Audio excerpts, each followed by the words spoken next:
Il arrive un moment dans la vie où le corps ne répond plus aux formules qui promettaient autrefois la guérison. Vous avez essayé les rituels du monde moderne, régimes aux noms difficiles, mantras qui sonnent creux, silence forcé entre des pensées bruyantes. Vous avez fait des listes, suivi des plans, prié dans l'espoir qu'un gourou ou un remède magique reconstruise ce qui semblait brisé en vous. Mais cet écho demeure. Un murmure qui ne vient pas du corps, mais du langage qui l'habite. Parce que tu n'es pas seulement fait de peau, d'os et de souvenirs. Tu es aussi fait de mots. Des mots qui coulent dans ton sang comme d'anciens sorts.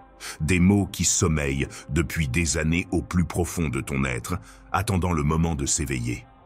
La médecine que le monde ne vous a pas enseignée est la suivante. Votre corps écoute tout ce que vous lui dites.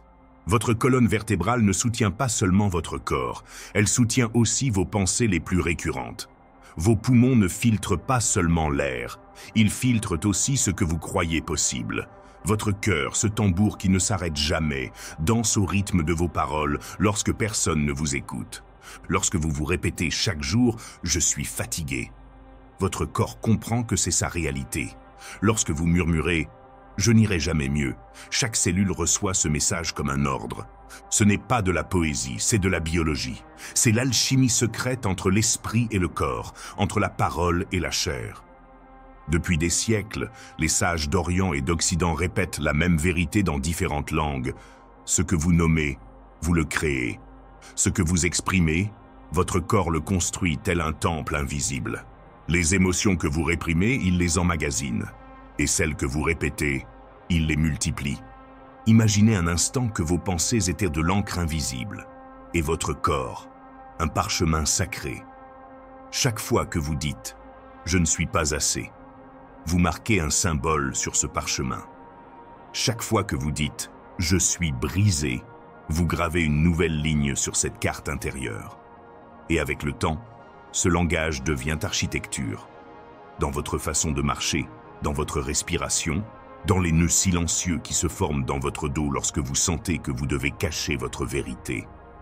Mais la chose la plus sacrée à propos de cette révélation est la suivante. Si vous avez appris le langage de la douleur, vous pouvez également apprendre le langage de la guérison. Vous n'avez pas besoin d'un miracle extérieur. Le véritable miracle commence lorsque vous vous parlez à vous-même comme si vous rentriez chez vous. Lorsque vous choisissez des mots qui ne sont pas des cris, mais des chansons. Lorsqu'au lieu de dire « je n'en peux plus », vous choisissez de dire « j'apprends à tenir le coup ». Chaque phrase est une carte, et chaque carte a le pouvoir de guider votre corps vers un territoire inconnu. Un jour, une femme qui avait grandi avec la phrase « tu es trop » tatouée sur l'âme, commença à remarquer qu'à chaque fois qu'elle se sentait trop, son corps s'éteignait.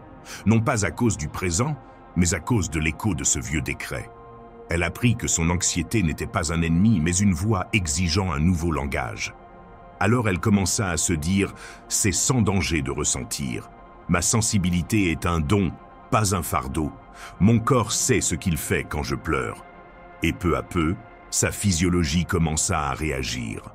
Non pas par l'euphorie, mais par le repos. Non pas par de grands changements du jour au lendemain, mais par de petits abandons à la vérité. Parce que votre corps n'a pas besoin que vous criez pour croire en vous. Il a juste besoin que vous soyez constant. Si vous avez passé des années à dire « je suis toujours malade »,« je n'ai jamais été en bonne santé »,« mon corps ne coopère pas », il y a de fortes chances que votre corps obéisse simplement. Non par malice, mais par loyauté. Il vous fait confiance. Et ce que vous répétez, il l'accepte comme le destin. Mais cette même loyauté peut être dirigée vers la lumière. Lorsque vous commencez à dire « j'apprends à guérir »,« je m'autorise à me reposer »,« chaque jour, je récupère un peu de moi-même », tout votre système commence à se réorganiser. Votre chimie interne commence à composer une symphonie différente, en harmonie avec vos nouvelles croyances. Ce n'est pas une promesse en l'air. Il ne s'agit pas de magie simpliste ni de nier la véritable douleur. La souffrance existe, les blessures sont légitimes. Mais il existe aussi un remède qui ne se vend pas en flacon, celui des mots. Vous n'avez pas besoin de phrases parfaites, vous avez besoin de mots sincères. Des mots que votre âme reconnaît comme siens. Peut-être quelque chose d'aussi simple que « je suis là et ça suffit pour aujourd'hui ». L'important n'est pas de se forcer à se convaincre, mais de se murmurer doucement ce que l'on veut commencer à croire. Car lorsque les mots deviennent un refuge, le corps cesse de se sentir en guerre. La question cesse alors d'être « qu'est-ce qui ne va pas chez moi ?» et devient une question plus puissante. Qu'est-ce que je me dis depuis si longtemps que mon corps a décidé de vivre selon cette histoire? Ce n'est pas une question qui cherche à culpabiliser, c'est une question qui ouvre des portes. Une question qui vous rappelle que vous êtes le narrateur de la biographie de votre corps, que vous pouvez modifier l'histoire, ligne par ligne, sans renier ce que vous avez vécu, mais en choisissant un nouveau langage pour l'avenir. Ainsi, au lieu de commencer la journée en vous demandant quel médicament manque, vous pourriez vous demander « de quel mot mon corps a-t-il besoin aujourd'hui ?» Peut-être as-tu besoin d'entendre « je suis en sécurité ici » ou peut-être « je n'ai plus besoin de courir » ou simplement « merci mon corps de m'avoir tenu dans mes bras même quand je ne savais pas comment t'aider ». Parce que votre guérison ne commence pas par une pilule, un régime ou une technique parfaite. Elle commence par un mot, un seul. Et ce mot peut être une graine ou une épée. Il peut être une prison ou un pont. À vous de décider lequel semer. Et si vous choisissez de semer la vérité, la compassion et la possibilité, alors, même si vous ne le ressentez pas encore, votre corps aura déjà commencé à guérir. Ces informations vous ont plu. N'oubliez pas le premier lien dans la description pour accéder à d'autres ressources métaphysiques qui vous aideront à poursuivre votre voyage. Le poison invisible. Il y a des blessures qui ne saignent pas et pourtant elles palpitent. Des blessures qui n'apparaissent pas aux radiographies, ni ne déclenchent d'alarme lors des examens médicaux, mais qui sont comme des pierres dans l'âme. Elles vivent dans la tension du corps sans raison, dans cette fatigue que le sommeil ne soulage pas, dans cette respiration laborieuse dont on ne sait pas d'où elle vient. Ce sont des blessures faites de mots, des mots prononcés en silence, des mots que personne d'autre n'entend, mais que le corps retient comme des promesses. Et le plus triste, c'est que bien souvent, nous avons nous-mêmes prononcé ces mots. Je suis un désastre. Je ne ferai jamais rien de bien. Je gâche toujours tout ce que je touche. De telles phrases peuvent paraître anodines, voire déguisées en humour. Parfois, elles sont prononcées avec un sourire amer, comme pour minimiser sa propre douleur. Mais le corps ne fait pas la différence entre une plaisanterie et une phrase. Pour lui, chaque mot est un ordre, chaque pensée est un décret qu'il s'applique scrupuleusement à exécuter. Imaginez un instant un enfant malade, vous ne le mépriseriez pas. Vous ne lui diriez pas qu'il est faible ou qu'il ne guérira jamais. Vous ne lui diriez pas que c'est de sa faute. Alors pourquoi nous infligeons-nous cela? Peut-être parce que personne ne nous a appris que la compassion doit aussi naître de notre dialogue intérieur. Peut-être parce que nous confondons exigence et responsabilité. Parce que dans un recoin caché de notre histoire, quelqu'un nous a convaincus que se traiter durement était la voie de la croissance. Mais ce n'était pas le cas. Au lieu de guérir, nous nous sommes endurcis. Au lieu d'avancer, nous nous sommes protégés. Nous avons appris à endurer, à ne pas ressentir. Et cette armure nous a privés de l'amour dont notre corps a besoin pour s'épanouir. Les mots sont comme l'eau, certains purifient, d'autres corrodent. Certaines phrases caressent de l'intérieur, tandis que d'autres s'infiltrent comme du poison au plus profond de l'âme. Louise disait que le corps s'épanouit en présence d'amour. Non pas un amour abstrait, spirituel ou distant, un amour quotidien, parlé, visible. Un amour exprimé dans le ton que nous utilisons pour nous adresser à nous-mêmes lorsque nous sommes seuls, lorsque nous échouons, lorsque nous tremblons. Sans cet amour verbal, le corps vit sur la défensive. Même si personne de l'extérieur ne l'attaque, il sent le danger venir de l'intérieur. Car les mots guérissent non seulement par leur signification, mais aussi par ce qu'ils évoquent, par ce qu'ils éveillent aux racines du subconscient. Vous n'êtes pas né en vous parlant cruellement à vous-même, cette voix s'est apprise. Peut-être venait-elle d'une mère épuisée, ou d'un professeur impatient, peut-être d'un sermon, d'une société qui glorifiait la perfection, ou d'une culture qui croyait que pour être fort, il fallait faire taire son âme. Mais ces voix n'étaient pas les vôtres. Vous les avez simplement adoptées sans vous en rendre compte. Vous pensiez qu'en vous corrigeant assez sévèrement, un jour vous changeriez. Mais le changement n'est jamais venu. Ce qui est arrivé, c'est la peur, la rigidité, la déconnexion. Et maintenant le corps, fidèle serviteur, continue d'interpréter chaque parole blessante comme un signal d'alarme. Mais il existe une autre voix, une voix qui ne nécessite ni mensonge optimiste, ni phrase creuse. Il ne s'agit pas de se mettre devant le miroir et de crier « Je suis formidable », alors que ce n'est pas le cas. Il s'agit plutôt de cultiver un langage de tendresse sincère. Remplacer « Je suis brisé » par « Je guéris de beaucoup de choses que je ne comprends même pas complètement ». Remplacer « Je fais toujours des erreurs » par « J'apprends à choisir différemment ». Remplacer « Je suis dans un état lamentable » par « Je suis dépassé, mais je continue ». Petit changement, transformation subtile.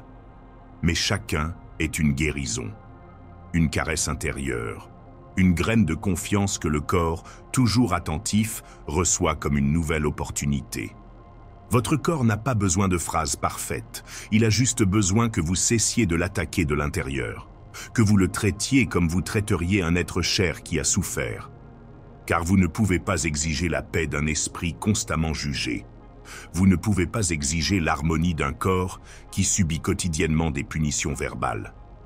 On ne peut pas crier pour faire disparaître la douleur, mais on peut lui murmurer doucement des mots doux jusqu'à ce qu'elle s'apaise. On ne peut pas forcer l'équilibre, mais on peut l'instaurer par le langage. Et surtout, vous ne pouvez pas avoir honte tant que vous n'êtes pas guéri. Mais vous pouvez commencer à vous parler comme à quelqu'un qui a toujours mérité une chance de prendre un nouveau départ. Tout changement profond commence par la volonté, pas par la certitude, ni par de belles paroles, juste par une étincelle de volonté. Je suis prêt à me voir différemment. Je suis prêt à me parler avec plus de douceur. Je suis prêt à abandonner ce qu'on m'a appris si cela ne m'aide pas à m'épanouir. Cette disposition est une clé. Elle n'ouvre pas toutes les portes immédiatement, mais elle montre au corps qu'il existe une issue, qu'il ne se laissera plus entraîner par un langage qui le blesse.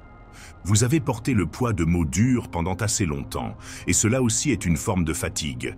Portez chaque jour des phrases qui vous diminuent, vous nient, vous réduisent à néant. Il est temps de se débarrasser de ce fardeau. Vous n'y parviendrez pas par la violence. Il ne s'agit pas de combattre vos pensées. Il s'agit de les reconnaître, de les regarder avec compassion et de dire « Elles ne me servent plus, je peux choisir d'autres mots ».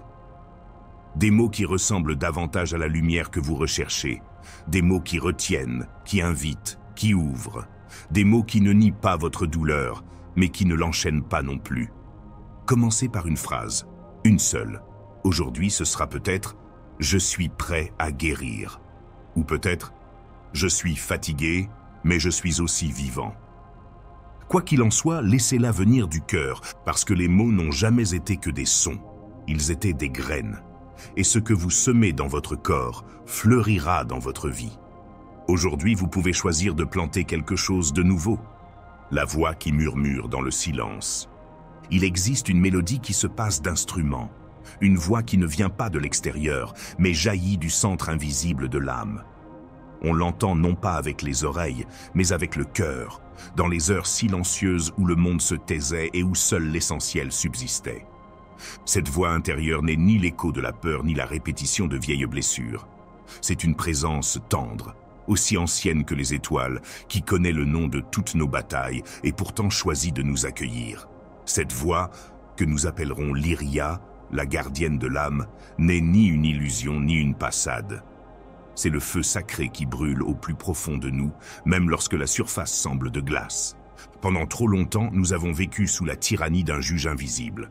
Non pas un juge sage, mais un écho savant, sévère, impatient, cruel. Cette voix, froide et exigeante, a été notre plus fidèle compagne. « Tu n'es pas assez bon », murmure-t-elle. « Tu devrais faire plus d'efforts », insiste-t-elle. « Qu'est-ce qui ne va pas chez toi aujourd'hui » exige-t-elle. Mais ces phrases ne sont pas de la sagesse. Ce sont des chaînes héritées, gravées par ceux qui ont aussi été blessés. Ce sont les voix de générations qui n'ont pas su parler avec tendresse, et qui nous ont donc appris à crier intérieurement. Nous avons appris à associer progrès et punition, amélioration et pression. Et nous avons oublié à quoi ressemble l'amour lorsqu'il est exprimé à soi-même. Il n'est pas étonnant que nos corps tremblent. Notre poitrine se serre sans raison apparente. Nous haletons au milieu d'une journée ordinaire. Car chaque pensée perturbatrice, génère une tempête subtile. La chimie du corps ne fait pas la distinction entre une menace réelle et une autocritique constante. Les émotions deviennent des instructions, et le système nerveux, ce fidèle serviteur, obéit. Le sage Arion des chemins solitaires enseignait que chaque pensée est une graine, et que si elle est semée avec émotion, elle germera bientôt dans le sol du corps. Et quelle récolte peut-on récolter si nous semons le mépris, le jugement et la peur? Alors pourquoi ne pas essayer une autre graine? Je ne parle pas de discours creux ou de phrases imagées répétées devant un miroir sans âme. Je parle de retrouver l'Iria, cette voix maternelle intérieure, cette sagesse qui n'a pas besoin de crier parce qu'elle sait. Elle ne nie pas la douleur. Elle ne l'occulte pas et ne la repousse pas. Elle s'assied simplement à côté d'elle et dit « Je suis là. Tu n'es pas seule. Ce moment est difficile, mais tu n'en es pas moins forte pour l'avoir ressenti. » L'Iria n'applaudit pas depuis les tribunes et n'exige pas de performance. Elle nous accompagne dans la boue. Elle s'agenouille près de notre blessure et chante. Et sa chanson n'a pas de paroles, mais elle a un ton doux et chaleureux, rappelant la première étreinte de l'enfance ou le murmure de la rivière au crépuscule. Et alors un miracle se produit. Le corps capitule. La respiration revient, tel un oiseau qui a trouvé son nid. Le cœur, qui semblait autrefois une armure, s'ouvre comme une fleur qui se confie à nouveau au soleil. Non pas parce qu'il existe un remède immédiat, mais parce que la condition la plus oubliée de toutes est arrivée, la sécurité intérieure. La guérison, cette alchimie sacrée, ne naît pas d'un effort brutal ou d'un perfectionnisme. Elle naît dans les moments de douceur, lorsque nous cessons de nous forcer. Il n'y a pas de régénération au cœur d'une guerre intérieure. La transformation survient lorsque nous cessons d'exiger et commençons à écouter. Peut-être avez-vous essayé de répéter des phrases comme « tout va bien » ou « je suis suffisant », mais sans succès. C'est peut-être parce que les mots étaient vrais, mais le ton était creux. Le remède ne réside pas dans les mots, mais dans l'énergie avec laquelle nous les prononçons. L'âme réagit à l'authenticité, non au théâtre. Et la physiologie, ce chant sacré où l'invisible s'incarne, réagit aussi. Il existe un courant invisible appelé le nerf de l'esprit. Les anciens l'appelaient le cordon d'argent du repos, qui est activé par le calme, la compassion, la voix intérieure qui apaise la souffrance. Imaginez-vous parler à vous-même comme vous le feriez avec un enfant qui a perdu son jouet préféré, ou avec un ami qui vient de traverser une tempête. Utiliseriez-vous l'ironie? Exigeriez-vous plus de rapidité? Parleriez-vous comme un soldat en formation? Non. Vous tendriez la main. Vous offririez votre présence, sans jugement. Votre ton serait un refuge. Vous pouvez être ce même refuge pour vous-même. Ce n'est pas de la faiblesse, c'est une nourriture biologique, émotionnelle et spirituelle. La douceur n'est pas un renoncement à la fermeté, c'est une sagesse profonde. C'est comprendre que la terre ne fleurit pas grâce à la violence d'une pelle, mais grâce à la douceur de la pluie. Te parler avec tendresse ne te rend pas moins courageux, cela te rend plus humain. Aujourd'hui, vous pouvez commencer, ici, avec une seule phrase. Dites-la à voix haute, honnêtement. Je fais de mon mieux, et pour l'instant, ça suffit. Ne le dites pas comme quelqu'un qui récite une recette. Dites-le comme quelqu'un qui s'enveloppe dans une couverture à l'arrivée de l'hiver. Et observez, peut-être qu'une légère chaleur apparaît au centre de votre poitrine, peut-être qu'une larme apparaît sans prévenir. C'est le signal. Votre corps vous dit « Merci, j'ai attendu si longtemps pour vous entendre me parler ainsi. » Vous avez goûté au défi, vous avez connu le fouet. Je vous invite maintenant à essayer l'inverse, la constance avec douceur, la persévérance avec compassion. Soyez la voix que vous n'avez jamais entendue, l'étreinte qui vous manquait, le souffle que vous attendiez, non pas pour cacher la douleur, mais pour l'accompagner sans la transformer en punition. C'est l'alchimie secrète. L'acceptation est le terrain fertile de toute véritable transformation. Et quand cette nouvelle voix, l'Iria, la guérisseuse, deviendra une habitude, quand son ton habitera vos journées comme une musique de fond, vous regarderez en arrière et vous vous demanderez « Comment ai-je pu vivre si longtemps en guerre avec moi-même » Aujourd'hui, laissez-la parler. Laissez-la vous accompagner à travers les larmes et les leçons. Laissez-la remplacer la tempête intérieure par un temple sans mur. où chaque mot est une caresse et chaque silence, un répit. Car lorsque votre voix intérieure cesse de vous punir et commence à vous réconforter, votre corps croit enfin « Je peux enfin guérir ». Tout chemin vers la guérison commence par une affirmation qui n'attend pas la permission du futur, ni ne se cache dans la nostalgie du passé. Elle ne dit pas « un jour je serai » ou « j'espère devenir ». Elle commence dans l'instant présent avec le murmure ferme de celui qui se souvient « je suis ». Ce n'est pas une phrase pour embellir un miroir ou nourrir un ego blessé. C'est une déclaration sacrée, l'éveil de l'âme à sa véritable nature. Le point d'allumage où le corps et l'esprit se rencontrent en une seule vérité. Car au-delà des rituels, des compléments alimentaires, des longues méditations ou des carnets de réflexion, il y a quelque chose que le corps écoute avec plus de dévotion que tout effort, l'identité que nous proclamons du plus profond de notre être. Si, au plus profond de nos pensées, une voix persiste murmurant « je suis fragile, je suis brisé, je suis la cause de la douleur », alors le corps, tel un disciple fidèle, obéira à cet ordre. Non pas qu'il refuse de guérir, mais parce qu'il ne sait pas désobéir à l'image que nous avons de nous-mêmes. Le corps ne réagit pas aux intentions, mais au langage que nous utilisons pour nous nommer. Chaque mot qui suit « je suis » construit l'architecture secrète de nos cellules. C'est un schéma invisible qui régit la chimie, le rythme de notre cœur et même notre respiration au réveil. Dire « je suis fatigué » n'est pas une simple plainte. C'est une instruction biologique. Dire « je me régénère » n'est pas un fantasme naïf. C'est un sort qui, au fil du temps, reconfigure la matière. Je me souviens de ce qu'enseignait autrefois une femme sage, dont le nom murmurait l'espoir sur des millions de lèvres.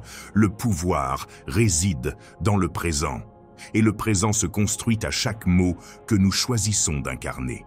Ce que nous disons de nous-mêmes n'est pas anodin. C'est une alchimie. Nous disons « je suis » et l'univers intérieur commence à s'organiser pour confirmer cette image. C'est pourquoi personne ne peut guérir complètement en s'accrochant au récit de sa blessure. Le langage que vous choisissez est le climat qui règne dans vos cellules. Si vous affirmez que vous êtes anxiété, chaos, insuffisance, votre corps cherchera des moyens d'incarner cette vision. Mais si vous commencez à vous considérer comme un processus évolutif, une âme qui revient, un feu qui brûle encore, alors tout en vous s'ouvrira à la lumière. Peut-être pas immédiatement, mais durablement. Un maître de l'invisible a dit un jour que la force la plus puissante en matière de guérison spirituelle n'est pas la supplication, mais plutôt la reconquête de notre véritable nom. Ni celui dont nous avons hérité, ni celui qui nous a été imposé, mais celui que nous prononçons intentionnellement, celui que nous choisissons consciemment. Et ce choix implique notamment de renoncer aux anciens noms, ceux qui nous enferment dans la peur, la culpabilité ou le sentiment d'exclusion.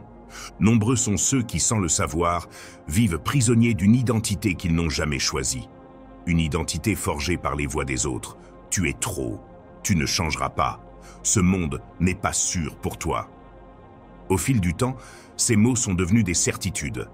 Ils ont non seulement façonné les pensées, mais aussi modifié la respiration, la posture et l'organisation cellulaire. Mais c'est là que réside le miracle. Ce qui était gravé par la peur peut désormais être réécrit par l'amour. Nous pouvons dire « je ne suis pas un fragment, je rassemble mes morceaux ». Nous pouvons affirmer « je ne suis pas un diagnostic, je suis une possibilité en transformation ». Nous pouvons nous rappeler « je ne suis plus la même personne autrefois blessée. J'ai changé, je continue de changer. Et dans ce mouvement, ma médecine se révèle. » Quand nous disons « je suis un médicament », nous ne faisons pas semblant. Nous nous souvenons d'une vérité ancienne. L'âme contient déjà le baume, la voix qui guérit, le chant qui apaise.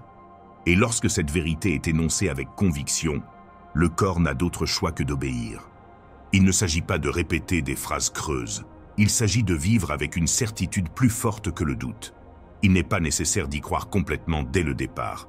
Il faut juste être prêt à le dire plus fort que les vieilles voix qui disaient qu'il était trop tard. Le changement se produit lorsque nous cessons d'essayer de guérir de l'identité de celui qui est perpétuellement blessé. Car c'est là toute la tromperie. Répéter la blessure comme un nom, c'est s'y attacher.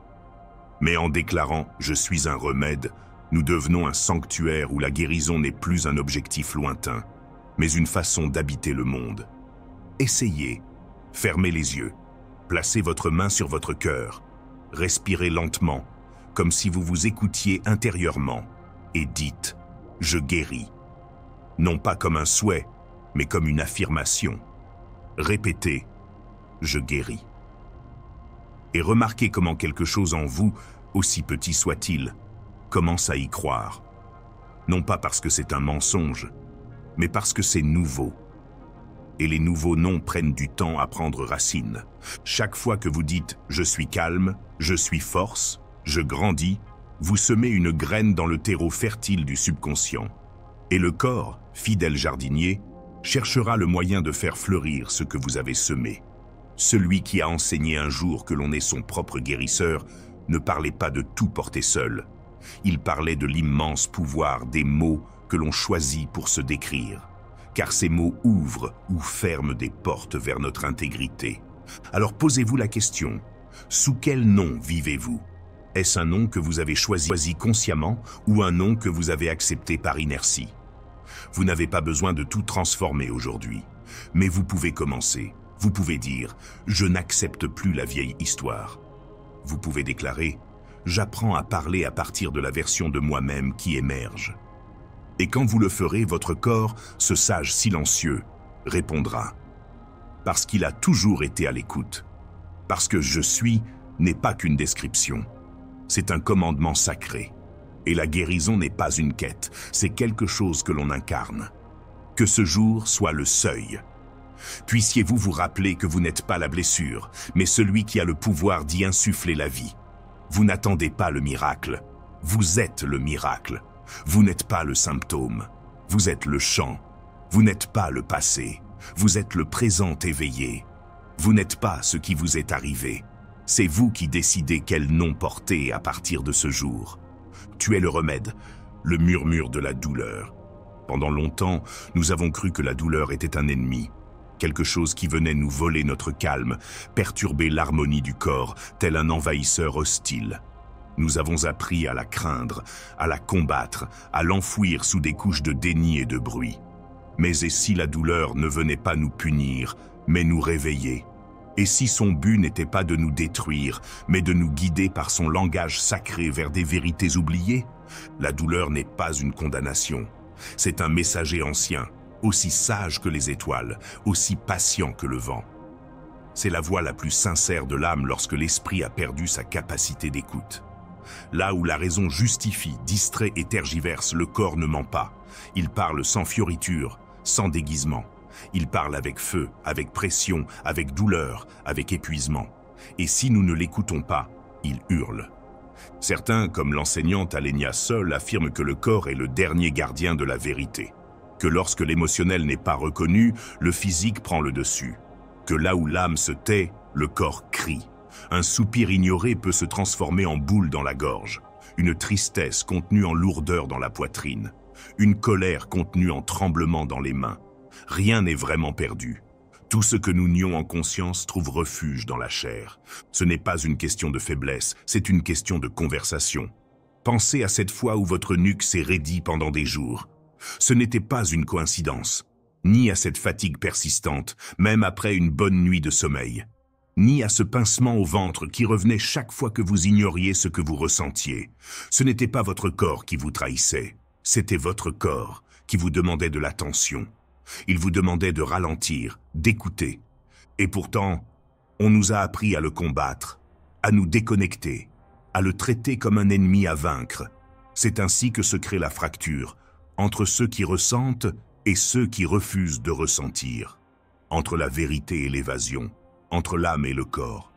Mais il existe un moment sacré où nous pouvons changer de position, cet instant où, au lieu de résister, nous décidons de nous asseoir et de discuter, où le jugement devient curiosité, où la douleur n'est plus une menace mais une lettre non ouverte. Dans cet acte de courage, car écouter la douleur exige du courage, la véritable alchimie commence. Que veut me dire ce malaise? Quelle part de moi est restée silencieuse trop longtemps? Quel désir ai-je étouffé? À quel rythme de vie ne puis-je plus tenir? Ces questions n'apportent pas toujours de réponse immédiate. Parfois, le corps ne répond pas par des mots, mais par des silences plus doux. Mais il perçoit notre volonté, notre tendresse. Quand nous cessons de fuir, quand nous restons, quelque chose commence à guérir. La douleur la plus profonde n'est pas toujours physique. Elle est souvent émotionnelle. L'âme n'oublie pas ce qui n'a pas été dit. Et ce non-dit s'installe dans chaque recoin du corps comme un hôte silencieux. Tension musculaire, inflammation récurrente, fatigue inexplicable. Non pas parce que nous sommes brisés, mais parce que nous étions le réservoir de tout ce que nous n'avions pas le droit de libérer. Ainsi, les symptômes ne sont pas des erreurs. Ce sont des balises, des directions, des océans qui nous indiquent où il ne faut pas continuer à naviguer, ou quand il est temps de lâcher la barre. Ce sont des rappels, arrêtez-vous, observez, transformez-vous, pardonnez, respirez, soyez honnête, revenez à vous-même. Faites le test, posez délicatement vos mains sur la partie de votre corps qui vous fait mal, fermez les yeux, inspirez lentement, et le cœur ouvert, dites « Je suis là, je t'écoute ». Ne vous précipitez pas pour comprendre, n'exigez pas de solution. Soyez simplement là, comme un ami prêt à écouter sans interrompre. Cette simple présence peut tout changer, car lorsque la douleur est accueillie, elle baisse la voix, et le corps, tel un enfant effrayé qui se sent enfin aimé, commence à se détendre. Vous remarquerez peut-être que des maux de tête apparaissent lorsque vous êtes au bord d'une crise émotionnelle, ou que votre estomac réagit lorsque vous essayez d'avaler une vérité indigeste, ou que votre énergie s'épuise lorsque vous essayez de tenir le monde entier entre vos mains. Ce ne sont pas des coïncidences, ce sont des indices, ce sont des portes. Le corps ne garde pas seulement une trace, il conserve également la carte. Et oui, la douleur est souvent le point de départ de cette carte. C'est là où c'est le plus inconfortable, que se trouve l'adresse du retour, à vous-même, à la paix que vous aviez oubliée, à la clarté que vous ignoriez rechercher, à la maison intérieure que vous croyiez perdue. Alenia elle-même le répète sans cesse. On ne guérit pas en considérant ces symptômes comme des problèmes à résoudre, mais en les traitant comme des alliés qui viennent révéler quelque chose qu'on ne comprend pas encore. La douleur est une invitation sacrée. S'arrêter, écouter, s'adoucir, revenir. Alors, que se passerait-il si aujourd'hui vous cessiez de considérer votre douleur comme une punition et la receviez comme un guide? Et si vous cessiez de vous demander « Pourquoi cela m'arrive-t-il » et vous demandiez plutôt « Qu'est-ce que cela essaie de faire naître ?» Ce changement de perspective n'est pas seulement spirituel, il est aussi profondément pratique. Car lorsque nous cessons de lutter contre notre corps, il n'a plus besoin d'élever la voix. Lorsque nous l'écoutons à temps, il n'a plus besoin de crier. Les tensions diminuent. Le système nerveux est libéré de son état de guerre. La guérison commence, non seulement parce que la douleur diminue, mais aussi parce que le conflit intérieur cesse. Que ce moment soit un nouveau départ. Non pas un moment où vous niez ce que vous ressentez, mais un moment où vous choisissez de l'accueillir avec compassion. Parlez à votre douleur. Remerciez-la de vous avoir protégé de ses voies habituelles. Dites-lui, tu n'as plus besoin de te battre pour attirer mon attention. Je suis là, je te vois, je t'honore. Parce que la douleur entendue s'adoucit, et un corps qui se sent compris commence à guérir. La voix qui guide le temple. Il existe un temple silencieux que vous habitez sans vous en rendre compte. Un sanctuaire qui n'est ni construit en briques ni orné de vitraux, mais qui vibre à chaque mot que vous prononcez. Ce temple, c'est vous. Et la façon dont vous parlez à ces murs invisibles peut renforcer sa structure ou la détruire peu à peu. Les mots qui sortent de votre bouche ne sont pas de simples expressions. Ce sont des décrets sacrés qui résonnent dans l'architecture de votre être. Vous ne parlez pas seulement pour être compris du monde, vous parlez aussi pour que votre corps entende. Nous croyons souvent que le langage n'est qu'une fenêtre sur nos émotions, un canal par lequel s'échappent frustration, espoir et souvenirs. Mais ce que nous comprenons rarement, c'est que chaque phrase que nous prononçons ne se perd pas dans l'air. Elle trouve refuge dans nos organes, dans nos cellules, dans les mystérieux corridors du système nerveux. Les mots sont le phare qui illumine les voies intérieures par lesquelles circule notre énergie vitale. Et votre corps, avec l'humilité d'un apprenti silencieux, écoute. Aucune cellule n'est indifférente, aucun recoin intérieur ne reste sourd. Le corps, ce sage ancestral déguisé en chair et en os, perçoit non seulement les signaux chimiques qui circulent dans le sang, mais aussi l'intention émotionnelle cachée derrière vos paroles. Vos pensées créent des atmosphères. Vos mots transforment ces climats en lois biologiques. Lorsque vous parlez sous l'effet de la peur, lorsque vous répétez des phrases de défaite comme des litanies, vous devenez involontairement l'architecte d'un lieu sombre. Là, la guérison s'arrête. Le feu de la vitalité se réduit à une braise vacillante. Et le corps choisit la survie plutôt que la régénération. Mais il existe une autre voie, plus subtile, plus tendre, plus courageuse. Lorsque vos mots évoquent le calme, la confiance et le potentiel, un miracle se produit. Comme si l'univers intérieur répondait à un appel oublié, vos cellules s'éveillent, votre rythme s'adoucit et un retour à l'équilibre s'amorce. Autrement dit, vous ne vous contentez pas de parler à partir de votre état actuel. Vous parlez pour le façonner. Votre langage n'est pas un reflet passif. C'est une étincelle qui peut déclencher le changement. Remarquez combien de fois, sans nous en rendre compte, nous utilisons des expressions comme « mon corps me trahit toujours »,« je n'en peux plus »,« ça m'arrive tout le temps ». Ce ne sont pas de simples plaintes, ce sont des contrats tacites, des pactes invisibles que le corps interprète comme des vérités. Et ce faisant, il adapte son comportement à ce scénario que vous répétez, sans le savoir. Ce sont des prières que nous enfouissons dans le terreau fertile de notre être et qui, répétées avec insistance, se transforment en germes de détérioration. Et si vous changiez le scénario? Et si vous disiez, par exemple, « Mon corps apprend avec moi, je découvre comment m'accompagner dans ce processus. J'ai confiance que la guérison progresse, même si mes yeux ne le voient pas encore. » Ce ne sont pas de simples affirmations positives, ce sont des instructions. Ce sont des cartes que vous dessinez avec votre âme et que vous confiez à votre plus fidèle messager, votre corps. Et voici le plus beau détail, le corps n'a pas besoin de perfection. Ce qu'il recherche, c'est une direction. Il ne veut pas que vous le dominiez, il veut que vous le compreniez.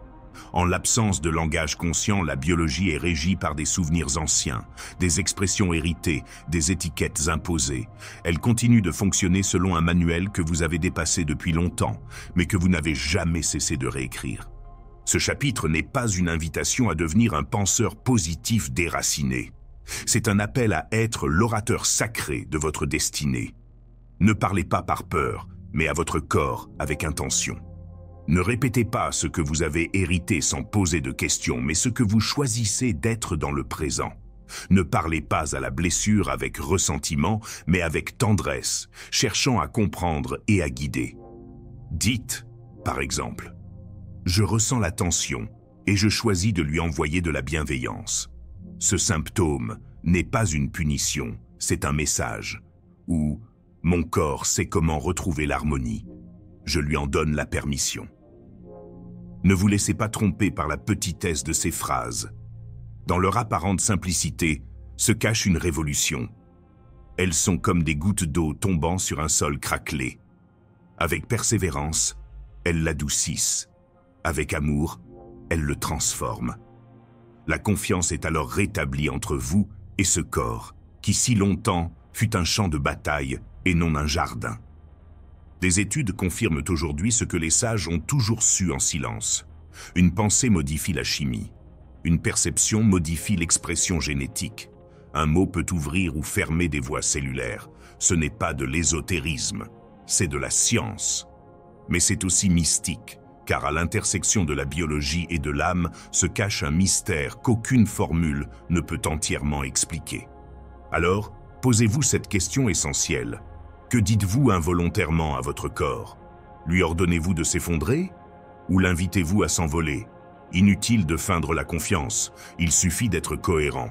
Parlez honnêtement, parlez avec douceur. Et, surtout, parlez fidèlement à votre propre processus. Commencez par des phrases relais, celles qui ne nient pas ce que vous ressentez, mais vous guident vers votre objectif. J'apprends à me sentir mieux. Je peux guérir maintenant. Mon corps m'écoute quand je parle avec tendresse. Puissent ces phrases devenir le nouveau foyer où votre système nerveux aspire à retourner. Que votre voix soit comme un feu au milieu d'une nuit froide, guide, refuge et promesse. Il ne s'agit pas de faire semblant, il s'agit de choisir. Car le corps n'exige pas que vous soyez invulnérable, il demande seulement que vous marchiez à ses côtés. Et ce voyage commence dans les moments les plus fragiles, lorsque l'obscurité vous enveloppe. C'est alors que les mots deviennent une torche, et ce que vous dites peut être la première pierre du pont vers votre guérison. Alors, la prochaine fois qu'une émotion ou un symptôme vous submerge, arrêtez-vous, fermez les yeux, respirez, et demandez-vous « Qu'est-ce que je veux que mon corps croie maintenant ?»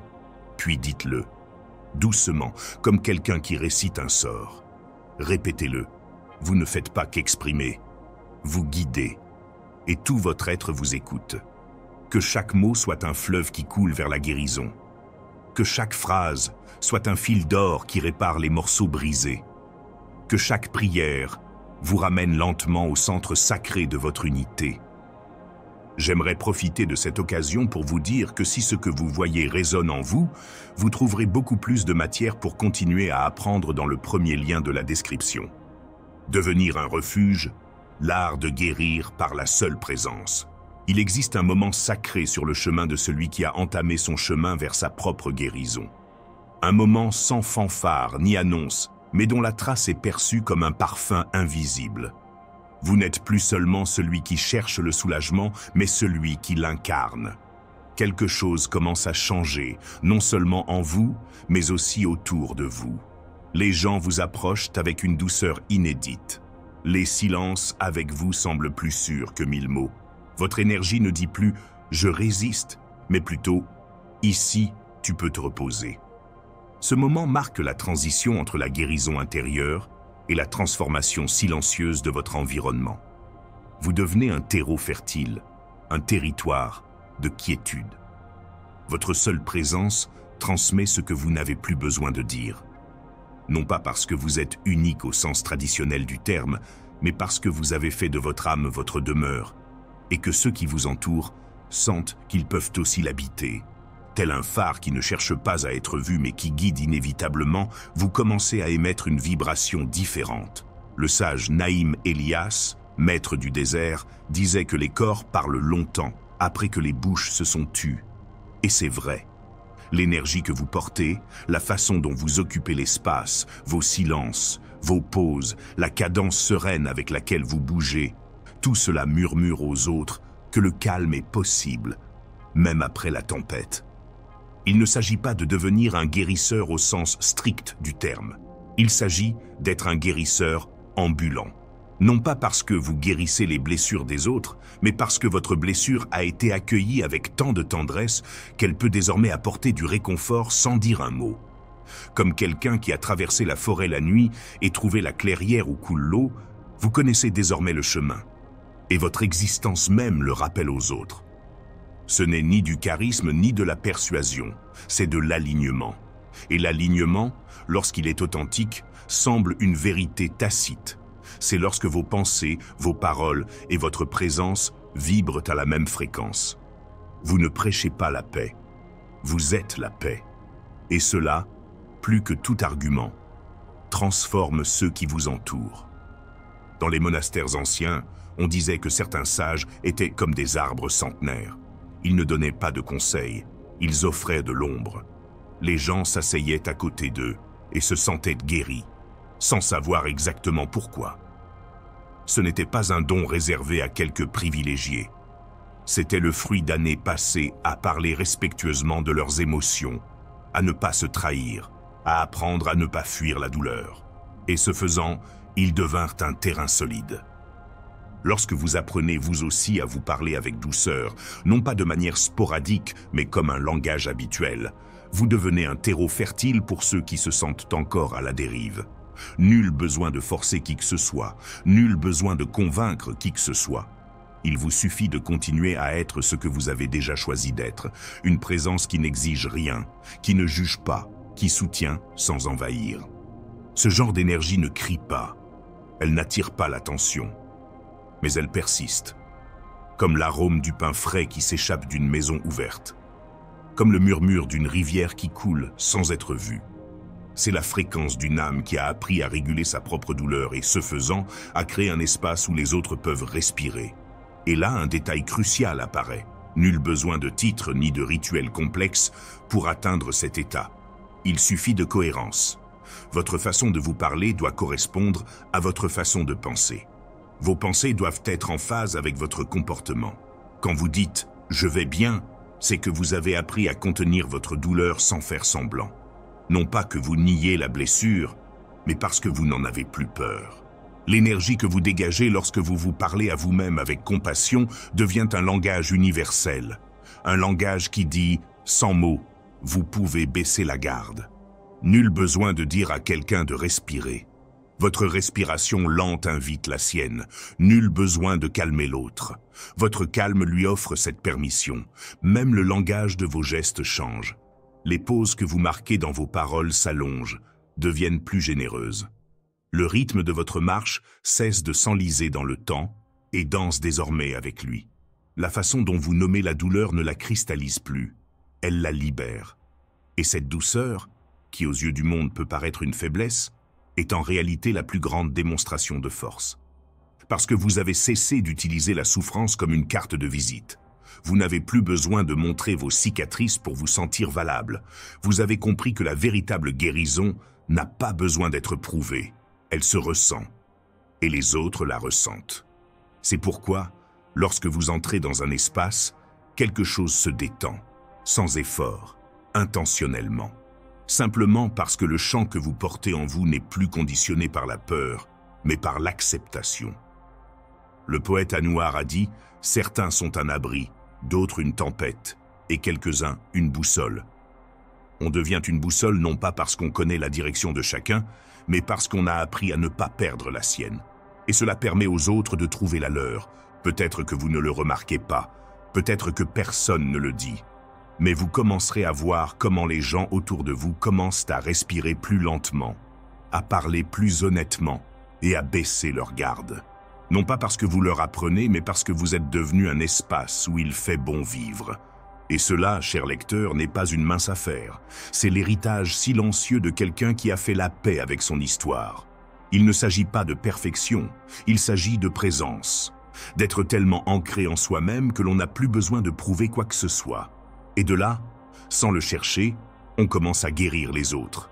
Non pas par ses conseils, mais par sa façon de se vivre.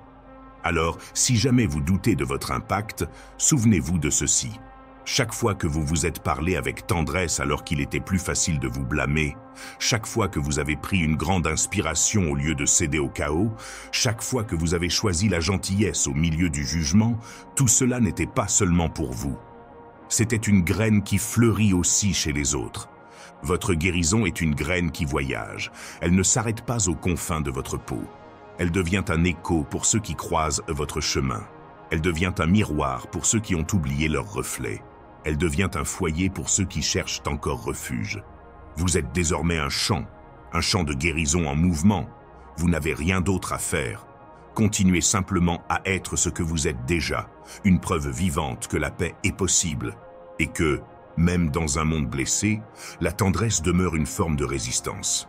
Devenir une flamme, la vibration qui guérit les autres. Il existe un seuil sur le chemin de la guérison que l'on ne peut franchir par des prescriptions médicales ou des rituels compliqués. On ne l'atteint pas en accumulant des compléments alimentaires ou en poursuivant des diagnostics comme s'ils étaient des réponses définitives. On l'atteint en commençant à se rappeler la vérité la plus essentielle. Le corps est un temple qui écoute chaque émotion, reflète chaque pensée, répond à chaque acte d'amour ou d'abandon. Lorsque vous franchissez ce seuil, vous n'êtes plus seulement un patient en convalescence, vous êtes un guérisseur par essence. Vous avez cessé de survivre à vos symptômes et avez commencé à comprendre le langage secret du corps. Chaque cellule devient un messager, chaque douleur devient un appel au retour. Vous n'avez plus peur de la maladie, car vous avez découvert qu'elle aussi peut être un enseignant. La flamme intérieure ne s'allume pas par la force, mais par la présence. Elle naît lorsque l'on prend le temps de respirer en soi, lorsque l'on se tient au cœur de l'inconfort et que, au lieu de fuir, on se demande « Qu'attends-tu de moi ?» Alors, quelque chose change. La lutte s'apaise, le jugement se dissipe et l'alchimie commence. Guérir ne signifie pas redevenir celui ou celle que vous étiez avant la douleur. Il s'agit de devenir plus authentique, plus présent et plus sage.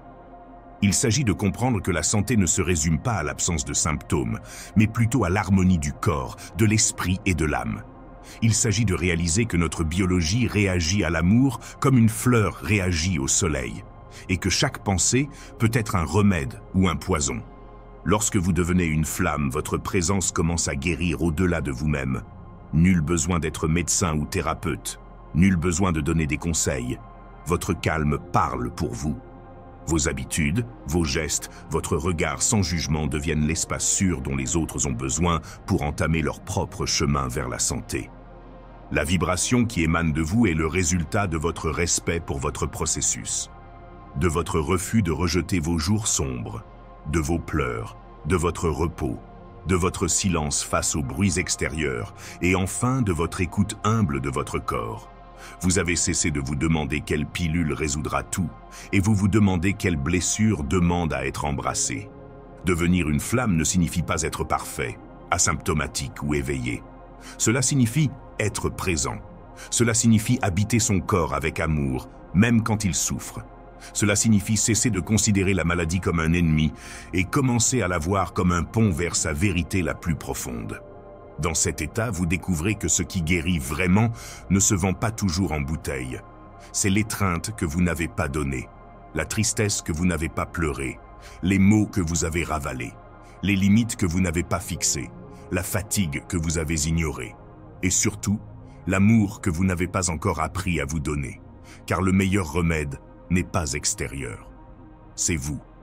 Votre vibration devient un remède lorsque vous vivez en cohérence, lorsque vos pensées, vos sentiments et vos actions sont synchronisés. Vous n'avez plus besoin d'explications scientifiques pour savoir que quelque chose en vous s'est aligné.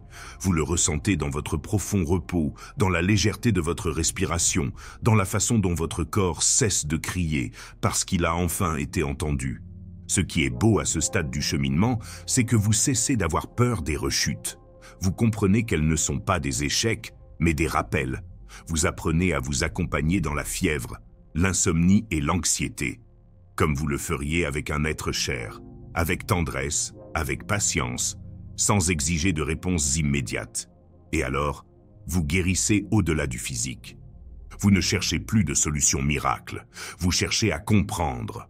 Vous n'êtes plus obsédé par le symptôme. Vous explorez sa racine. Vous avez appris que chaque partie de votre corps a une histoire, que chaque organe a son propre langage, et que guérir ne consiste pas à imposer le bien-être, mais à libérer les blocages. Devenir une flamme, c'est se rappeler que le corps est sage, qu'il sait quand vous arrêtez, qu'il sait quand demander de l'aide, qu'il ne vous trahit pas, mais vous guide. Et à partir de cette compréhension, vous commencez à vivre différemment, plus lentement, plus doucement, plus reconnaissant. Non pas par faiblesse, mais parce que vous avez choisi de prendre soin de vous. Lorsque les autres entrent en contact avec vous, quelque chose s'enflamme. Non pas parce que vous guérissez, mais parce que vous incarnez la guérison. Non pas parce que vous avez des réponses, mais parce que vous ne jugez plus les questions. Votre vibration devient un espace de possibilités. Les gens se détendent en votre présence, non pas parce que vous leur promettez des solutions, mais parce que vous leur rappelez qu'il est prudent d'écouter. Vous n'avez plus besoin de convaincre qui que ce soit. Votre santé parle d'elle-même. Il ne s'agit pas d'avoir un corps parfait, mais un corps habité, un cœur sincère, un regard bienveillant, parce que vous avez compris qu'il n'y a pas de plus grand pouvoir de guérison que de se sentir aimé tel que l'on est. Et c'est alors précisément que tout commence à s'épanouir. Vos cellules exultent, votre digestion s'apaise, votre sommeil devient un refuge, vos pensées cessent de s'agiter et se mettent à vous accompagner. Votre corps n'est plus un champ de bataille, mais un jardin. Et vous, flamme ardente, êtes le gardien sacré de ce jardin intérieur. C'est ainsi que l'on guérit. Et c'est ainsi que l'on guérit le monde, en étant la vibration qui se souvient de l'essentiel. Non par l'effort, mais par l'amour. Le murmure qui guérit. Aucun mot ne tombe sans laisser une trace. Chaque phrase que nous prononçons est comme une graine jetée dans le jardin secret du corps. Certaines germent en espoir, d'autres en peur. Le langage n'est pas seulement un moyen de décrire la vie, c'est, dans sa racine la plus sacrée, un sort qui transforme notre biologie de l'intérieur. Beaucoup pensent que parler est un acte qui n'affecte que les autres, mais ils oublient que cela nous affecte aussi. La voix avec laquelle nous parlons au monde est la même que celle avec laquelle nous nous parlons intérieurement. Et le corps écoute. Il écoute attentivement, comme un enfant qui écoute une comptine, confiant que chaque mot prononcé est vrai, réel et digne de foi. Par conséquent, si jour après jour nous disons « mon corps me lâche », il n'est pas étonnant que notre corps commence à faire de même. Si nous répétons « je n'en peux plus », nos cellules comprennent qu'il est temps d'abandonner. Le sage Hélior, voyageur des étoiles intérieures, disait que chaque cellule du corps est comme une lampe attendant l'étincelle de l'intention. Et cette étincelle naît du langage. Les mots ne flottent pas dans l'air comme une fumée sans signification. Ce sont des codes, des clés, des adresses. Un murmure tendre peut détendre les muscles. Une parole de foi peut réactiver un système immunitaire endormi. Dans ce cheminement vers la guérison, il ne s'agit pas de faire semblant que tout va bien. Faire semblant, c'est mentir. Et le corps sait faire la différence entre le vrai et le faux. Il s'agit plutôt de choisir consciemment la vérité à cultiver.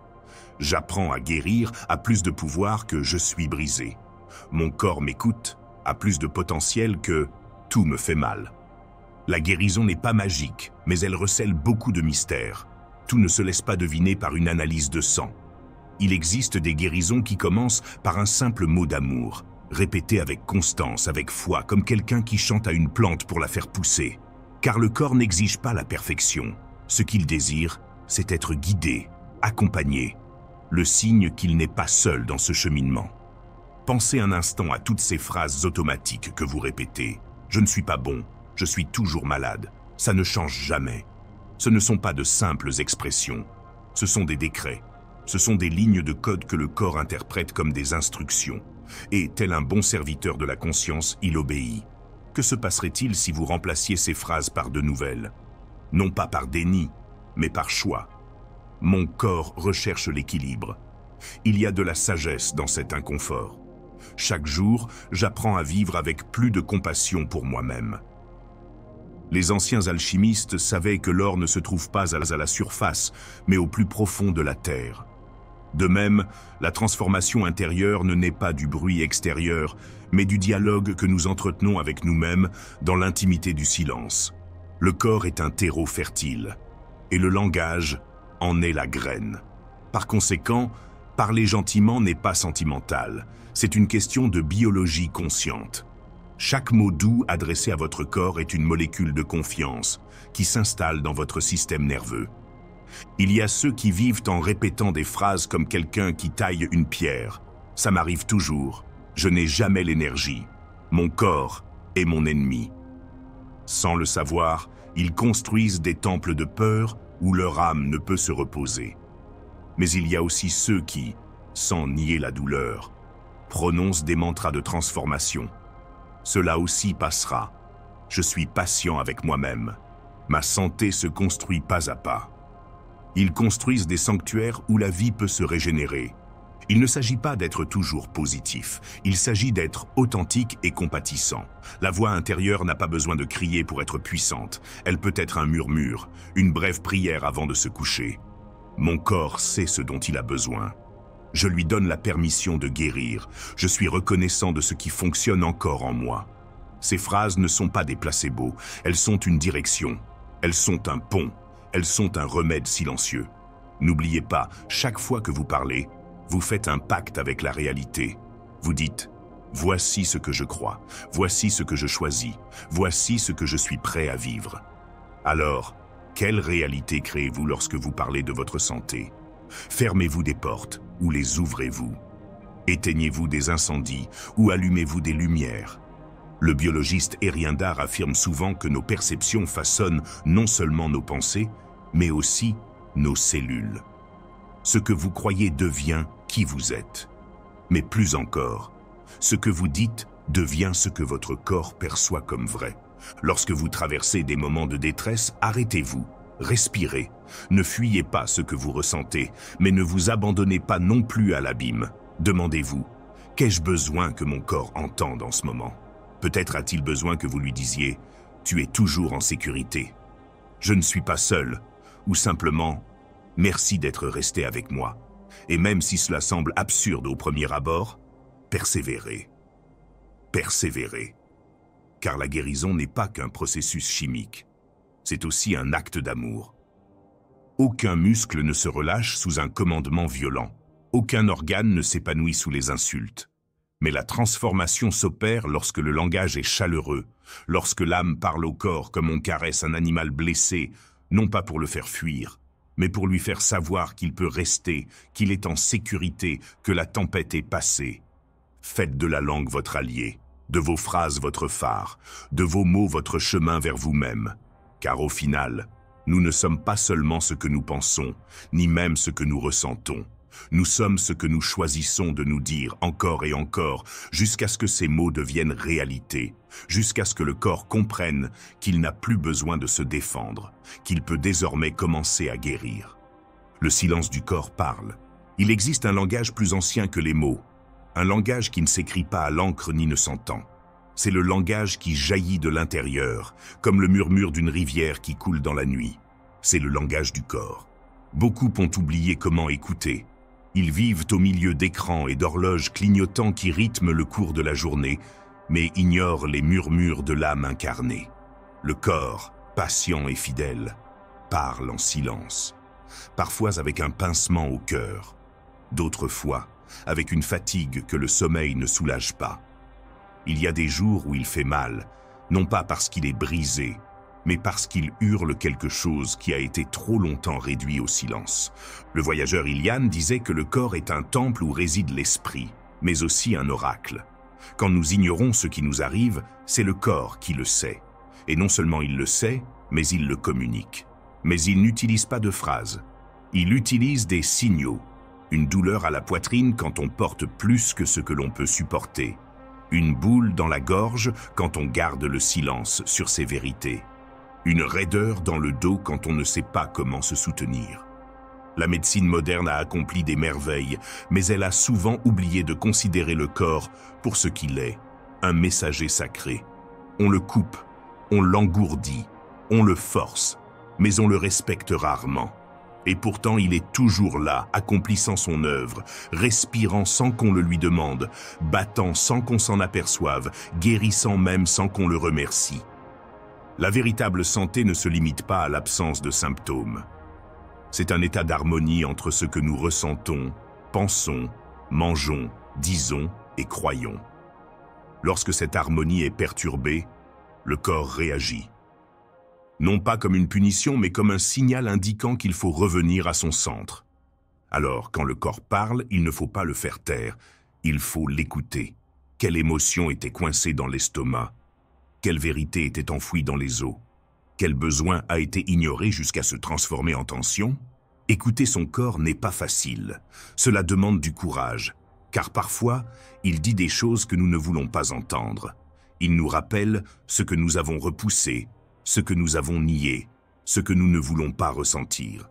Mais si nous apprenons à l'écouter sans jugement, sans peur, sans hâte, nous devenons nos propres guérisseurs. Ilian disait aussi que chaque inconfort est une lettre que l'âme écrit au corps, et que si nous la lisons attentivement, nous pouvons éviter des souffrances inutiles. La douleur, disait-il, est un enseignant. Non pas cruel, mais insistant. Elle répète sa leçon jusqu'à ce que nous la comprenions. Et une fois que nous l'avons comprise, elle se retire, tel un sage satisfait de sa mission. Toutes les douleurs ne disparaissent pas. Certaines persistent longtemps, mais même elles peuvent être transformées. Elles peuvent devenir des alliés, des rappels, des boussoles. Car parfois, guérir ne consiste pas à éliminer le symptôme, mais à en comprendre l'origine et à l'accompagner. Écouter son corps, c'est aussi en prendre soin. Pas seulement quand il souffre, mais avant. Le nourrir non pas par punition ou par effet de mode, mais par amour. Le faire bouger non pas pour correspondre à une image, mais pour qu'il se sente vivant. Le reposer non seulement par épuisement, mais parce que le repos est une forme de sagesse. Il y a ceux qui vivent déconnectés de leur corps, comme s'il s'agissait d'une machine qui ne sert qu'à produire. Ils se mettent en colère quand ils tombent malades, comme s'ils les avaient trahis. Mais ils oublient que le corps est le premier à nous alerter, le premier à se sacrifier, le dernier à céder. Il mérite gratitude, Il mérite écoute, il mérite tendresse. Nous ne saurons pas toujours quoi faire. Il y aura des moments de confusion, de peur et de doute. Mais même dans ces moments-là, nous pouvons poser la main sur notre cœur, fermer les yeux et nous demander « Qu'attends-tu de moi ?» Peut-être notre corps répondra-t-il par une image, un soupir, une larme. Et cela suffira pour commencer. La santé n'est pas une destination, c'est une relation. Et comme toute relation, elle se nourrit de présence, de respect et d'amour.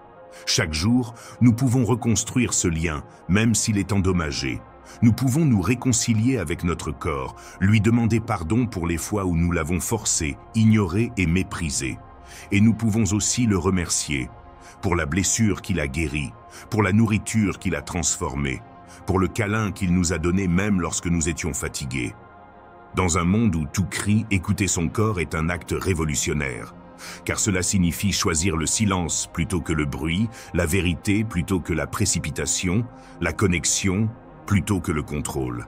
Cela signifie dire « Je te vois, mon corps, et je suis là pour toi ». Faites une pause aujourd'hui, respirez profondément.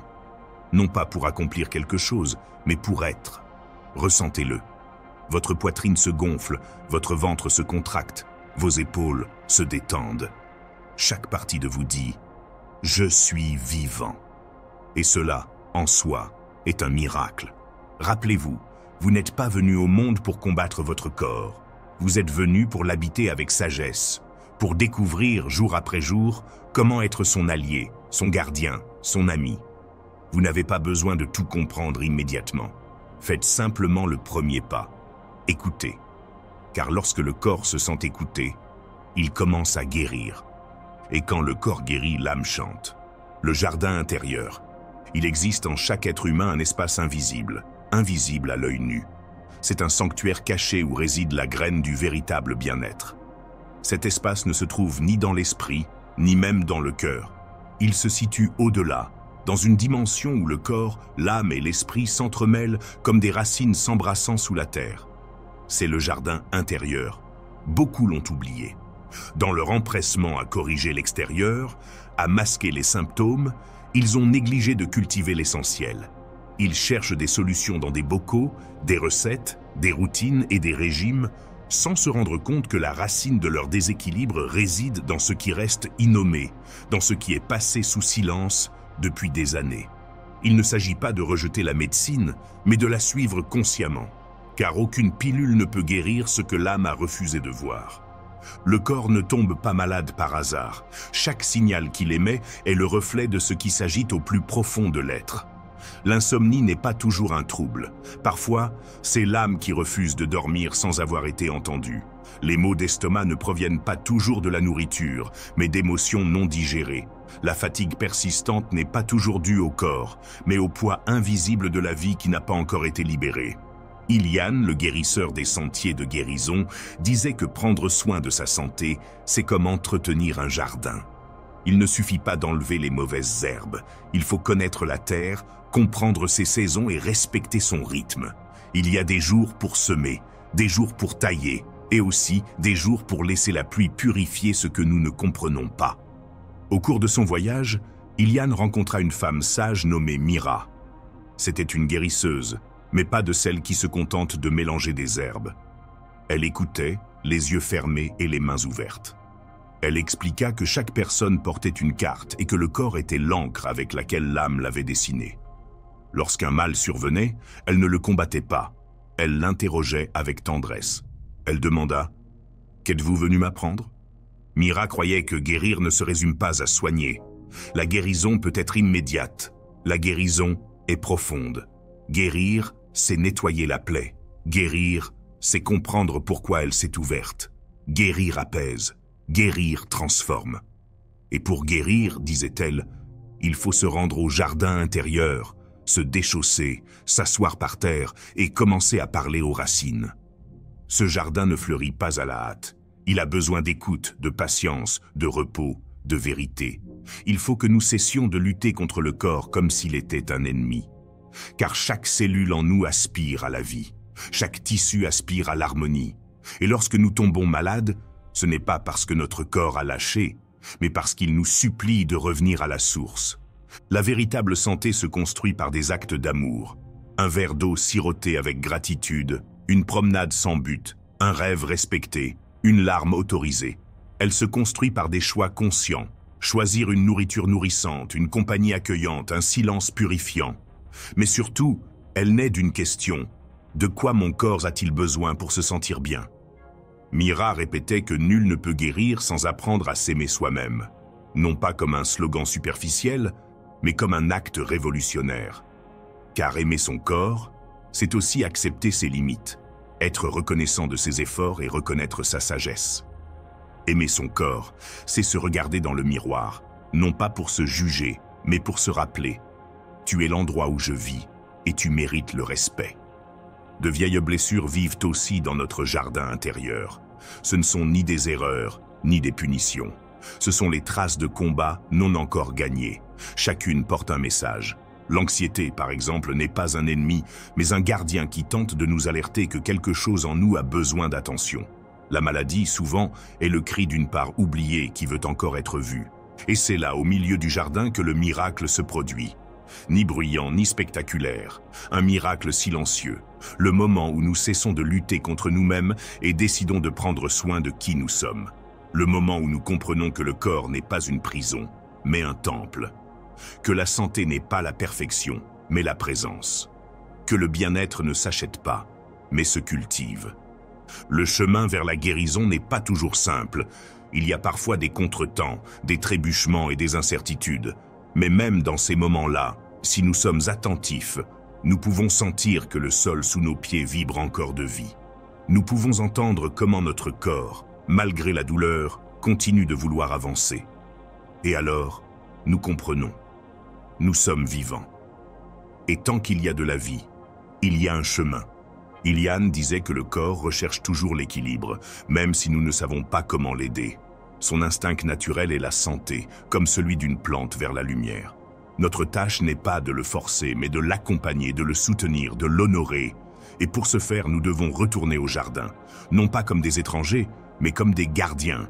Arrêtez-vous un instant, fermez les yeux, ressentez votre respiration.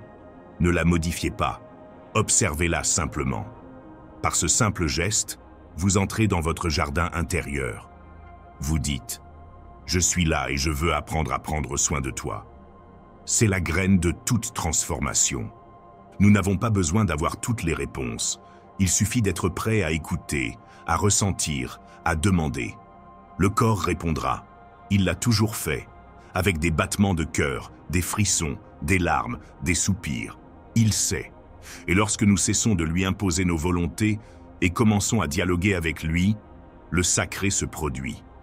Le retour à soi. Car la santé ne se limite pas à ce qui se passe dans le corps. C'est ce qui naît lorsque l'âme se sent en paix chez elle. L'équilibre des trois feux. Ilian marchait à l'aube, quand le ciel n'avait pas encore choisi entre le jour et la nuit, et que le monde semblait entretenir un silence sacré. Il disait qu'à cet instant, l'univers était en équilibre. Ni ombre ni lumière, ni rêve ni éveil, ni question ni réponse. Seulement la présence. Et cet instant était le reflet de l'équilibre qu'il faut cultiver intérieurement. Pour Ilian, la santé n'était pas un but, mais une danse. Une chorégraphie précise entre trois feux qui brûlent en chaque être humain.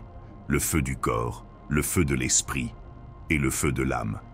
Lorsque ces trois feux brûlent en harmonie, la vie s'écoule. Mais lorsque l'un domine les autres, la maladie surgit. Parfois silencieuse, parfois bruyante, mais toujours comme un rappel que quelque chose a mal tourné. Le feu du corps est le premier à se manifester. C'est l'énergie vitale qui nous permet de bouger, de digérer, de respirer et de guérir. Mais c'est aussi le feu qui peut nous brûler s'il n'est pas contenu avec sagesse. Manger sans réfléchir, dormir sans repos, courir sans but, tout cela peut épuiser la flamme ou la rendre destructrice. Le corps, tel un four sacré, a besoin d'être alimenté par la gratitude et la pause. Le deuxième feu est celui de l'esprit. C'est le feu qui illumine les idées, les décisions et la créativité. Mais il peut aussi devenir un brasier si on ne lui apprend pas à se reposer. Les pensées envahissantes engendrent anxiété, peur et fantômes.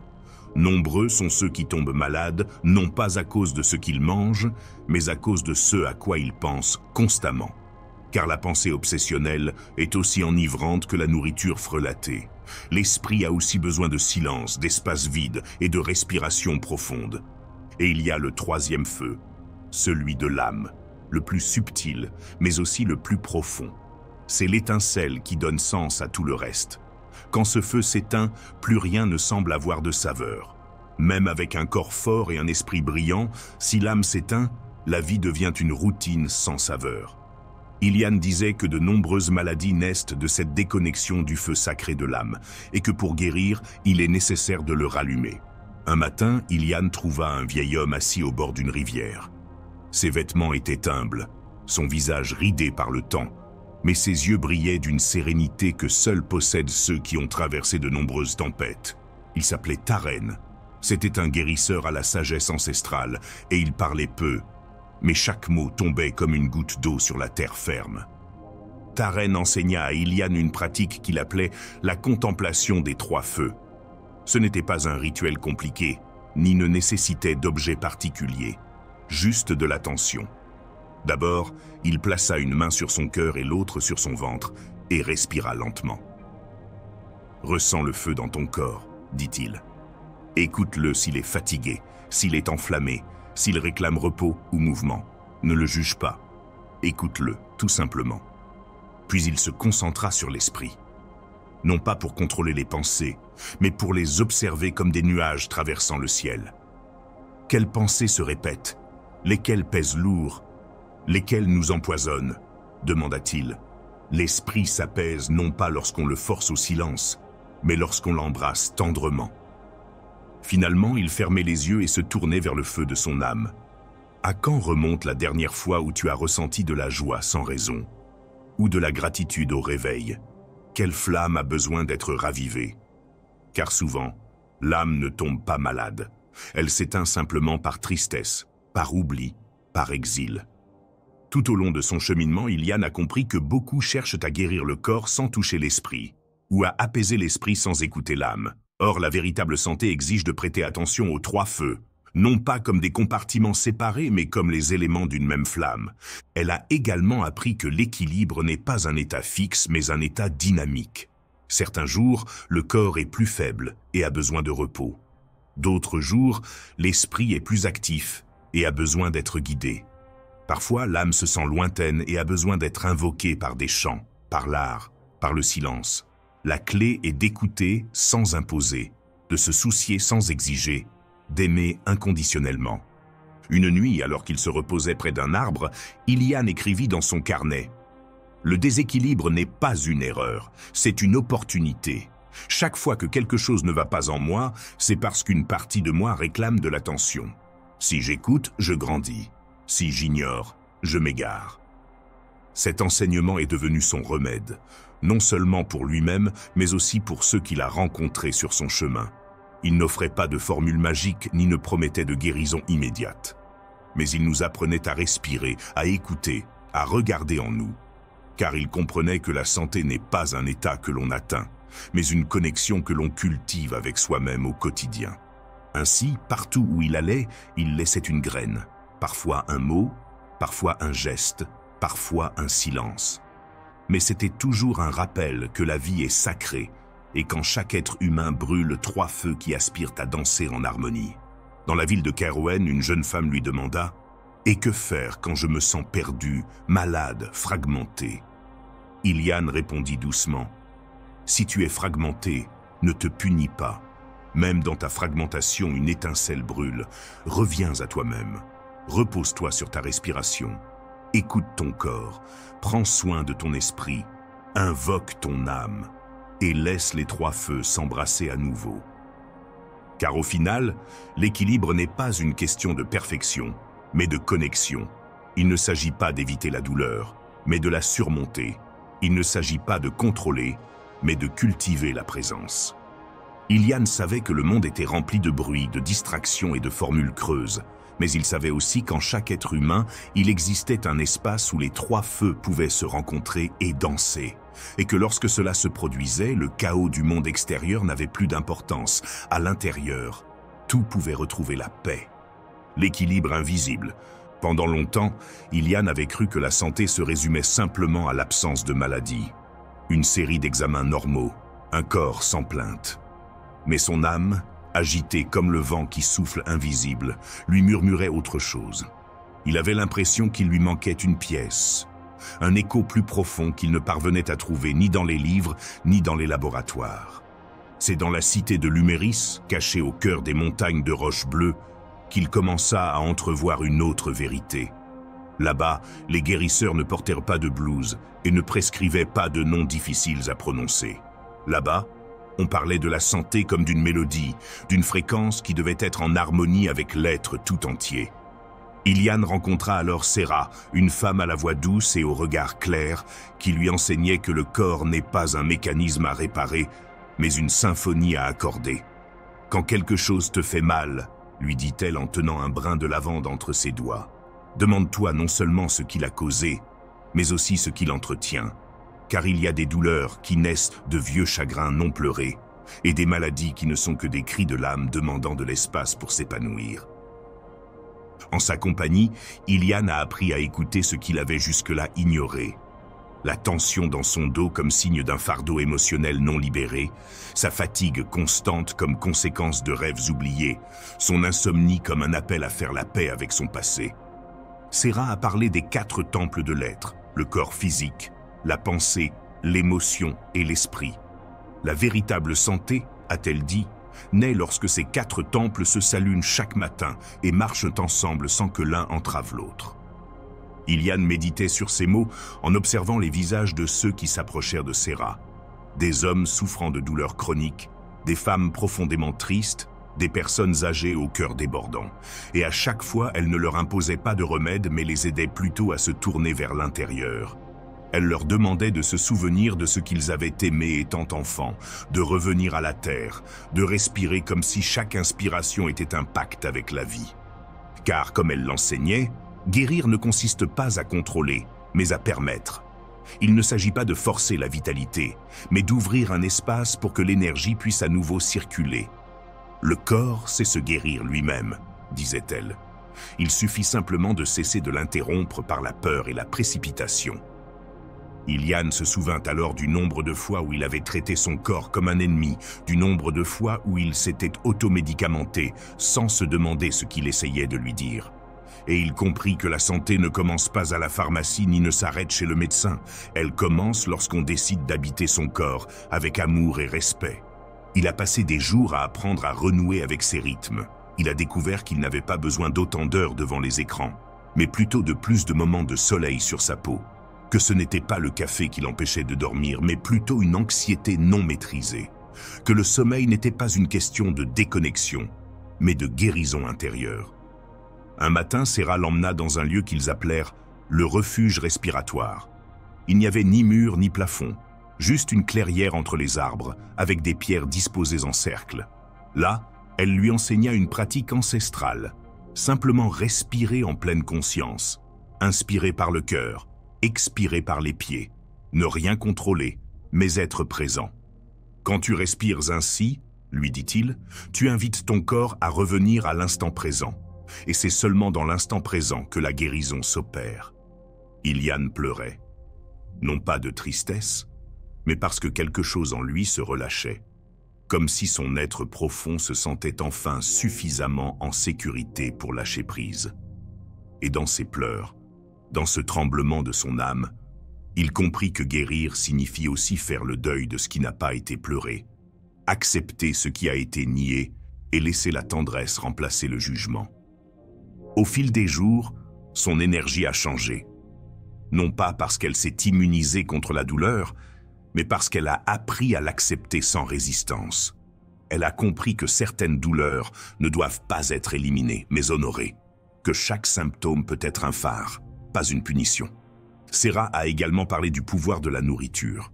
Non pas comme régime, mais comme rituel.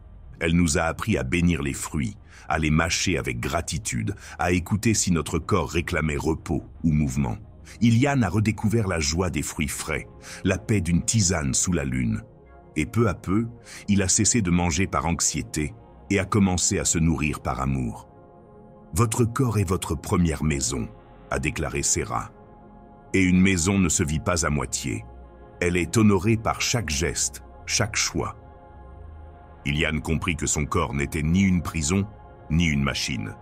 C'était un messager, un allié, un pont entre la terre et le ciel, et que chacun de ses organes, muscles, os et fluides, recelait une sagesse plus ancienne que toute science moderne.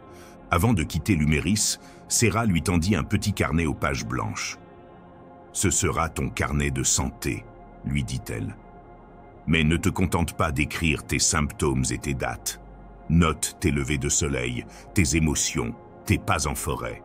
Car la véritable santé se cultive dans la poésie quotidienne d'une vie consciente. » Ilian quitta la ville sans formule précise, mais avec quelque chose de plus précieux, une boussole intérieure.